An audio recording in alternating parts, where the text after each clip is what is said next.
sa sarili mo.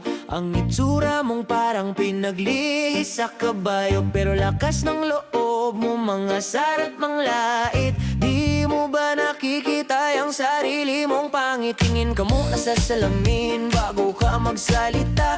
Baka di mo napapansin ang mukha mo'y problema. Ilapat mo ang daliri sa ilong mong pango at aminin mong sorry ka. Sorry talaga, pangit ka nga. Pangit ka na nga, nang lalait ka pa. Huwag kang magtagog, huwag kang magkunwari pa. Tingnan natin yung ilong at mukha mo. Ay sorry, pangit nga, o di ba totoo? Pangit ka na nga, nang lalait ka pa. Balik ka sa kuweba, di ka na nakakatawa. Ilong mo't mukha, sorry na lang talaga. Pangit ka na, bakit ka pa ganyan? Ang kapal ng mukha mong magsabi ng di maganda.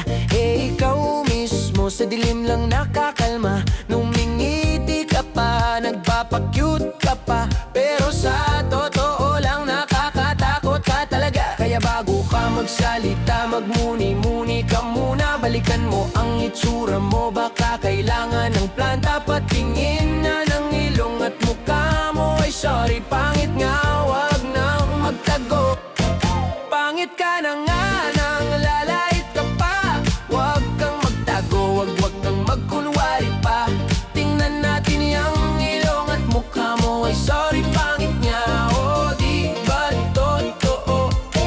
Pangit ka na nga, nang lalait ka pa. Balik ka sa kuweba, di ka na nakakatawa. Ilong mo't mukha, sorry na lang talaga. Pangit ka na, bakit ka pa ganyan?